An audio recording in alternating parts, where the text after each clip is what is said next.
Jadi Mungu wanje najyaga numva biririmba akavuga ati mwana ibintu buririmba ari ibiki. Biririmba mu mugambi w'Imana ibiki. Yararirimbye ngo umugambi w'Imana. Wejo, urabona ko wejo. Avuga ati ni ibiki. Urabona ko rero umugambi w'Imana. Dore ayirimbye no yakubitira akantu gato. Hanyuma tujye muri mu.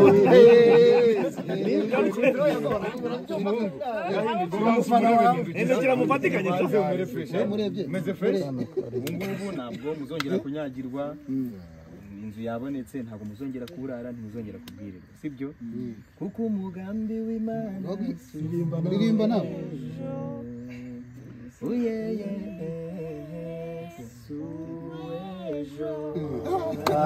Mubaho amakibane.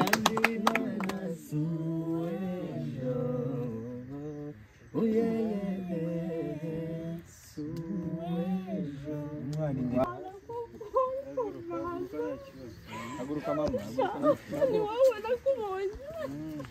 Twari tutarabonana. Nashaka kuzaza kugusura ibintu bimeze neza byararangiye. Imana izaguha umugisha. Izaguye kubyara umuhungu n'umukobwa. Imana yatumye wemera. Imana izaguha umuhungu. Bana babiri abangaba ureba. Aba nabo bagiye kuba abanjye. Uri mu gihugu cyo mu ijuru. Urakoze kuduha inzu. Kandi ikindi nshaka kubwira umuyobozi w'akagari, aba bana bareke mu nshingano zanjye nzabishyurira kugera hari abantu ngiye buriya mu minsi yashize ngira ngo maze nk'umwaka n'igice na producinga content kuri YouTube bihoraho, abenshi bari bazi ko ariho babibonera. Nagira ngo mbamenyeshe ko hari abantu ngiye bafashiriza inyuma ya kamera.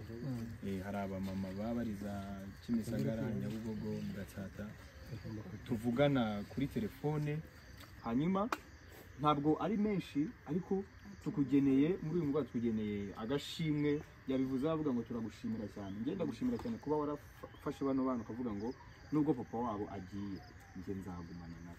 Aba bana ni wo mugisha wawe. Aba bana ni wo mugisha wawe. Ibyo wakora byose umwana w'umukobwa ni umugisha wawe, umwana w'umuhungu ni umugisha wawe. Ntuzatume bakujya kure. Niyo mpamvu twahisemo kukugenera agashimwe. Ni agashimwe ko kuba warashoboye ibyo byose, ko kuba warabashije kubona ikibanza uyu munsi kikaba cyubatswemo inzu, twakugenera amafaranga 1,000.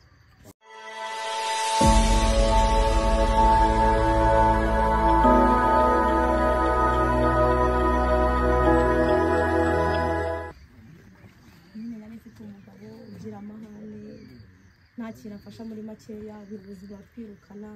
Ngiye ndavuga ati se ni urikira umugabo n'undi nakira amarere zangiza kuki. Uma mu mudugudu nyine mbaho ncumbitse mbayeho nabi. Ubyishimo ntacyo nabona nakora nicyo mbona navuga. Ndasaba na Yago yegere hino. Nyagasani wenyine. Yegere hari imbere, yegere hari imbere. Abandi barwanye twebwe twarwanye. Avuga ko ubuyobozi butandukanye n'umudugudu burabizi. Kuko nayo macumbitse mu myaka 6. Ubwo nyine bazi imibereho yacu biza kuba ngo kwitwara mu mudugudu. Ngiye mfata icyemezo ndavuga ati hakurya ngo urikira umugabo utafite kinazangezaho reka nemere mureke. Mbaho nyine ncumbitse mahira abana nyina no ku buzima bugoye uhingira umuntu umesera umuntu ntari ibintu bigoye. Haguruka mama, Ni wowe nakubonye. Twari tutarabonana. Nashaka kuzaza kugusura ibintu bimeze neza byararangiye. Imana izaguha umugisha. Izaguye kubyara umuhungu n'umukobwa. Imana yatumye wemera. Imana izaguha umuhungu. Bana babiri abangaba ureba. Aba nabo bagiye kuba abanjye. Uri mu gihugu cyo mu ijuru. Urakoze kuduha inzu. Hanyuma Marshal, sinzi niba nabanza Marshal cyangwa nabanza Yago. Aba n'abana ndera papa wa Nyadwa ni kaya 50 nakiriya kumari ariko Isha ibyo mviri mu gihugu cyo mu ijuru. Yitwa Marshal. Marshal yo estate. Ngewe icyo mvuga tugomba gusangira twese nk'abanyarwanda, tugomba gusangira twese nk'abantu bafite umutima wa kimuntu, tugomba gusangira twese nk'abantu bazi amateka y'igihugu cyacu. Iyo rero tuvuga ngo gufasha umuntu kumwubakira mu by'ibanze abakeneye nibura nibyo biba byihutirwa. Iyi mirimo yose aho inyubako igeze, igikoni uko mukireba byakurikiranwaga n'ubuyobozi bw'akarere ka Bugesera ariko bihagarariwe na executive Nikora Alex. nkuko mbikubwira njye mperutse hano ari ikibanza mpageze inzu yuzuye. Ubu nzishimira kongera guhagera twotsa ikigori duteka turya ubugari na kawunga n'abana bishimye. Kandi ikindi nshaka kubwira umuyobozi w'akagari, aba bana bareke mu nshingano zanjye nzabishyurira kugera nta nubwo ari ibi gusa, abantu bababaye ni benshi mu gihugu, ntabwo twabikora byose ngo tubirangize, ariko dukeneye imbaraga za rubanda kugira ngo twifatikanye ibikorwa nk'ibi bikomeze kugenda neza. Mama rero mboneyeho kukubwira ko nawe tugushimiye, kuko iyo ugiye gufasha umuntu nawe ubwe warabanza akishakamo ubushobozi. Kuba waragize imbaraga zo gushaka ikibanza kikaboneka tukaguterekeramo inzu, turagushimira. N'ubu uvuze ko wabyaranye n'umugabo mukananiranwa ukirinda kujya mu zindi ngeso z'ubusambanyi ukarera abana, nishimwe kandi ukomereza aho. Icyo tukuremamo gusa ni icyizere ko ubuzima burashoboka, ejo hazaza ni heza. Ubanje ubonye inzu, buriya uzakomeza noneho ukore udakodesha, ubone n'igishoro. N'abantu benshi bari hano n'abadukurikira n'abandi batwumva babyumve ko ukeneye igishoro kugira ngo ujye no mu isoko. Aba bana nubwo twabishyurira ishuri ariko bazajya bakenera kurya, kwambara, imibereho myiza, nabo tumenye uko twabigenza. umugambi w'Imana muhobere nawe ni umuhungu wanjye najyaga numva biririmba akavuga ati Imana ibintu buririmba ari ibiki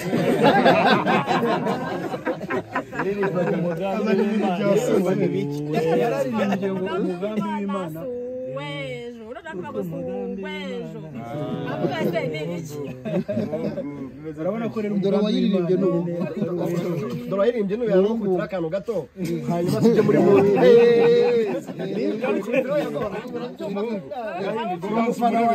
Ngira mufatikanye meze fresh ubungubu ntabwo muzongera kunyagirwa, inzu yabonetse ntabwo muzongera kuburara, ntimuzongera kubwirirwa, sibyo?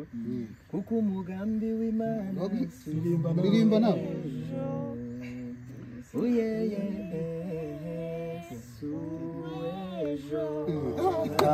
mubaho makibane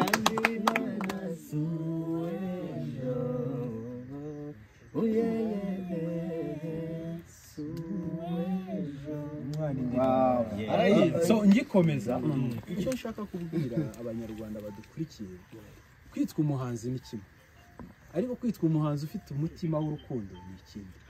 Turashimira cyane Yago kubw'umutima w'urukundo. Ibi ni ibikorwa yakoze na mbere yuko tumujoyininga nka company kugira ngo dutangire iyi gahunda tuvuga ngo dutoze abato umuco wo gufasha, ariko noneho dukangurira n'abandi bose. Izina ryawe ufite, ubushobozi ufite n'ubumenyi ufite birahagije kugira ngo ugire icyo ufasha sosiyete. Umwana nk'uyu niba akunda indirimbo Suwejo akaza kwisanga ahuye n'umuhanzi uyiririmbye, akaza kwisanga uwo muhanzi ari umwe mu bagize uruhare kugira ngo abone aho gutura, sinibaza ko uyu mwana azarinda asaza mu myaka ye yo gusaza azirikana ko urukundo ruriho mu bantu, urukundo ruriho mu bahanzi. Ndashimira rero mwe mwese muhari nk'itangazamakuru, namwe mvuga ko muri ab'agaciro kugira ngo ibintu nk'ibi tubigeze ku bantu. Ubundi mama, mu muco wo gufasha bajya bavuga ngo ntukavuge ko wafashije umuntu, wihangane ko twagushyize imbere ya kamera. Ibi ngibi nta nubwo ari mu buryo bwo kugucuruza cyangwa mu bundi buryo bwari bwo bwose, ariko turagira ngo tubwire abatwumva ko iyo ufashije umuntu ntabwo ufasha umuntu wacitse akaboko cyangwa wacitse akaguru gusa, ushobora no gufasha umuntu ufite ubuzima nk'uko ukiri umujenekazi, kugira ngo nawe utere intambwe dufatikanye mu kubaka igihugu cyacu cyiza, sibyo? Kandi nizere ko inama abayobozi baguha ibyo tukubwiye uzagerageza gukomeza kubishyigikira. Ndagira ngo rero Yago ndamukweretse, nawe tugiye kumuha ijambo, agufitiye impano. Twakubakiye inzu irarangiye ariko ukeneye kuryama, ukeneye iki? Yago ijambo ni ryawe kugira ngo ibyo bibazo bisigaye nawe ubikemure. Murakoze cyane. Biye estate, ariko kandi impamvu ngo ndi hagati cyane, ndi hagati ya ariko ndagira ngo abantu ba Marshall Estate begere hino bamubwira Marshall Estate begere hano, sosiyete ibamenye. Impamvu uvuga rero mvuze ngo ndi hagati cyane nuko nanjye nsanzwe bino bintu mbikora, nagaruka ngo ni ibintu ninjiyemo bushya. Nanjye nsanzwe hari abantu ngiye buriya mu minsi yashize, ngira ngo maze nk'umwaka n'igice na producinga content kuri YouTube bihoraho, abenshi bari bazi ko ariho babibonera. Ndagira ngo mbamenyeshe ko hari abantu ngiye bafashiriza inyuma ya kamera. Hari abamama babariza Kimisagara, Nyabugogo, Gatsata tuvugana kuri telefone n'ahandi hatandukanye ariko batajya bajya kuri kamera. Rero uyu munsi kuba n'abaye brand ambassador wa company nini nka Marshall Real Estate tukaba tugeze naho tugera ahangaha ari ameze nk'umuntu urimo kugenda amfasha kugera ku nzozi zanjye. Company igiye kumfasha kugera ku nzozi zanjye kubera ko inzozi zanjye zari ukugira igihe cyo gufasha abantu benshi kandi mu gihe gito, ariko ubushobozi sometimes bukaba buke kubera kuvuga ngo uyu nguyu niba nsigaye mwishyurira inzu nishyiraho wa kabiri cyangwa wa gatatu bishobora kuzananira cyangwa wundi umwe akagira gute akananira. Rero mama w'inkumi n'abasore natwe hari ibyo twifuza gukora ko Marshall Real Estate yubatse iyi nzu, ariko ino nzu ikeneyemo intebe, ikeneye n'ibiryamirwa. Twagira ngo tubamenyeshe ko ibyo byose mugomba kubibona. Tumuha amashyi nanone yago. Mugomba kubona ibiryamirwa, mugomba. Urakoze cyane. N'ibindi by'ingenzi bikenewe mu nzu, kuko inzu kuba yuzuye ntabwo bihagije. Ntabwo bihagije ashobora kuyinjiramo akavuga se ko ninjiye muri yanzu ariko nkabona nta kintu kirimo gituma mbona ko ari inzu. Buriya hari ibintu bituma umuntu nyine yinjira mu nzu akabona ko ari inzu yinjiyemo. N'icyuririye rero kitarimo, hari igihe yanzu ubutayibona. Umuntu yareba inyuma akabona ni akazu keza gafite irangi ryiza, gafite utugi twiza n'utudirishya twiza, ariko wageramo imbere ugasangamo umusambi ushaje umaze nk'imyaka 10. Abantu bavuye mu cyaro, twebwe nanjye navuye mu cyaro iwacu nitabagwe mu karere ka Nyagatare, twaraye ku misambi. Inzu y'umusambi uryana n'uryana igihe kinini, noneho icyo ndi wenda nk'abana barawunyayeho ukuntu bukomeze neza, ndabizi ibyo byose. Niyo mpamvu ndimo kubabwira ngo inzu nyine ni icyo iririyemo. Rimwe mu byo twemereye no muryango ni nka Yago TV Show, ariko ifatanyije kandi na Marshall Real Estate. Twiyemeje kuzabagenera ibiryamirwa ndetse n'ibijyanye n'ibyo kurya. Tuzagaruka hano, ariko kandi na mbere yuko tugaruka hano ngo tuze kubereka ibyo twemeye ko tubikoze, hari akantu gato twateguye. Mu kanya turaza gukora ku kanyenyeri, hari ibyo bita gukanda ku kanyenyeri. Mubizi ahubwo uhita umbwira nimero yawe nkakande, utagira ngo ufite telefone iri muri mobile money. Ugiye kuyimbwira kugira ngo abana babone n'agacyayi n'umugoroba bagire gute, kabone n'ubwo ibyo bindi twemeye tutarabizana, ariko nabyo ni vuba cyane. Marshall nawe ndabona kuyemo telefone 078 91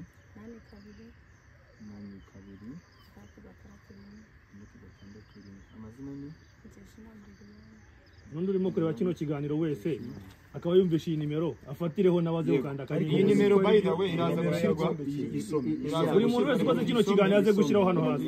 Isubiremo 078 91 82 mwayumvise kabisa muri muze no kwishyira ku kiganiro byanyu, natwe tureshyira kuri Yago TV Show tureshyiraho.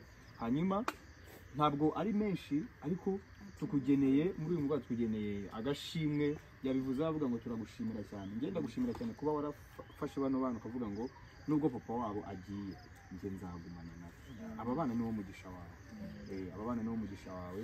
Ibyo wakora byose, uyu mwana w'umukobwa ni umugisha wawe, uyu mwana w'umuhungu ni umugisha wawe. Ntuzatume bakujya kure. Niyo mpamvu twahisemo kukugenera agashimwe. Ni agashimwe ko kuba warashoboye ibyo byose, ko kuba warabashije kubona ikibanza uyu munsi kikaba cyubatswemo inzu. Twakugenera amafaranga 100,000. Si menshi cyane, ariko mwamuhaye make ariko mwabana muyimana n'ijambo uko byamera kose. Uyu mugoroba ngira ngo hari ukuntu mu rugo biri burare bimeze bitandukanye n'indi. Nategereze nta gihe kinini bizatwara, tuzongera duce ku muyobozi wa company atugeze hano nanone, ariko twanahabonye dushobora no kwizana, tuzaza twitwaje ibiryamirwa ndetse n'ibijyanye n'ibikoresho byo mu nzu. Murakoze cyane. Ndavuga ati Imana wewe wandemye, bagera hano bavuga ati twarakubwiye gushaka ni wowe byose wabyiteye, mbese mbona wankize hirya nyuma y'abandi bose. Ndangaje ndavuga ati Imana dore ngiye nyuma y'imiryango, nubwo nta kintu ufite ariko bakakwiye kwitaho nk'abandi bantu. Ndangije ndituriza. Bivuze imiryango yari yakwanze, yari yaranyanze, ndituriza ndiyakira. Ndabati nyine nashatse nabi, mu gihe nshatse nabi ngomba kubyimenyera. Ese ubundi wa Mana uzi ko wamaye abana babiri, ukaba uzi yuko bigomba kugenda ukunguka ubundi wabameraga iki nkongera nkacumura nkongera nkigarura bavuga ati mva ni wamana wamaye abana babiri ibaze kuzakura turi kuzerera ariko ubu nshinga Imana ko Imana ahantu ubu nubwo nafasa izi ngizi isha wamera abana aho bagomba kuba Imana iguha umugisha kandi nshimira n'umuyobozi w'umudugudu warekerejeho akabasha gutera intambwe akabasha kungeza mu buyobozi nawe abyumve nubwo adahari amakuru azamugeraho nawe ndamushimiye ahagarariwe na gitifu uzamubwire mudugudu rwose se bazungu uzamuga ati ko waranekerejeho ndi Nyamata nagiye gufurira umuntu numva telefone irahamagaye mu buzima busanzwe akazi ukora akazi nkora ni akazi ko gushakisha mbonye icyaka cyo guhinga mbonye icyo gufura n'ibyo ngibyo mbese binunze mbwira ati ndi n'inkoropere ndaza ngukoropera habura ikibazo ngagaburira abana banjye ikintu cy'Imana uko nta nzoga kuva mu bana bwanjye nagize menzo Umuslam biragaragara ubwo amafaranga yose mbonye ndaza niba ari agasukari mbona ndakambamo icyayi igikoma mbere yuko urishimye ushimishijwe n'iki ikindi kigushimishije okay nubu umugabo ni iki uzakorera mama wawe uzajya umuha amafaranga wow urakoze cyane kandi uzayabona uzajya uyamenya hanyuma akarabo ni akarabo bite umeze neza urakomeye urabona bano bantu bari hano bose bahagaze urabona barimo gukora iki barimo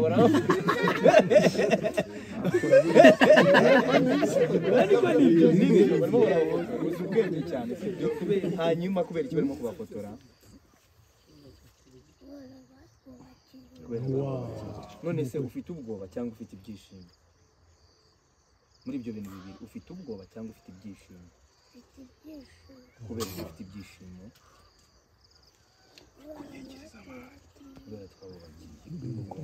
hanyuma nukura rero tubonye ababyeyi twumvishije umva ubu tubonye ababyeyi bagomba kudufasha mu buzima bwose umva wirira wihangayika jya murambikubwira yewe numvaga mfite amatsiko narabibonaga byaberaga mu rugo narabibonaga ibyagiraga gute rero abana baba bafite ikintu gikomeye cyane niyo mpamvu mubona abonera ashaka kurira hari ibyo aba yibuka kuko umaje ngo urimo urezwa n'iki ashaka kutakibona ashaka kutakikubwira kano kanya ariko hari ibyo aba yibuka inzara kubona nyina yabuze icyo abagaburira kugira ngo byose ababyibuka so munyemerera abantu mwese turimo kureba ino video twongera urukundo rwarashize mu bantu nimubireba neza urukundo rwarashize mu bantu ku buryo guhutaza umuntu bisigaye byoroshye cyane kurusha kumuramira ni nayo mpamvu uyu munsi abagize abo baramira hari abandi bahita baza ngo ariko ngo mwagiye kwiboneza ngo ariko ngo kuki mwabishyize kuri ngo ariko kandi ugasanga umuntu we nta kintu ashaka gukontribua na kimwe ku buzima bw'undi muntu ari nayo mpamvu mbabwira ngo mureke dukuze urukundo mbere y'ibintu byose na Bibiliya bivuga ngo urukundo ruzaguma ibintu byose bizashira ariko urukundo rwo ruzaguma murakoze cyane hanyuma umuhungu n'umukobwa buriya dushyize hamwe nta kizatunanira yego mureke Mashari atubwire ijambo gato y'umuyobozi adusoreze amasaha yamaze kudufata n'uruhu rw'abantu kugenda ahantu hose murakoze cyane ngicyo ndibuka mfite imyaka y'umwana hari mu gihe cy'intambara ndibuka abantu baraje haje umuntu wari umuntu wafashaga ababyeyi banjye kwikorera imizigo yaraje mu rugo aratubwira uti hari abantu baje kwica papa wacu n'umuryango wacu twese turagenda ababyeyi n'abandi barirukanka ariko bakambwira uti ukiri umwana wagiraga ubunebwe wabaga uri mu buriri wabaga uri mu tuntu udashaka kubyuka umuntu akimara kuvugira iryo jambo bose barirukanse hasigara njye mu buriri koko abo bacengezi baraje bagera ku irembo ariko hari umuntu waje amaze kumva ko ibyo byabaye kandi mu rugo hose birukanse araza nkura mu buriri aranyikorera ankundisha ibyo byago nari mu myaka nk'iyo iyo rero njye ndeba umwana mubonamo ikintu kimwe urabyumva neza uwo muntu icyo yankoreye akankuraho kandi kuba bari babuze ababyeyi umujinya wari mwinshi nanjye nashoboraga kubigenderamo ariko kuba ndiho mbereyeho isi yose mbereyeho abanyarwanda bose ibi nibyo rero mvuga ngo urukundo turwimikaze mu bantu urukundo rugira intebe urukundo rufata ijambo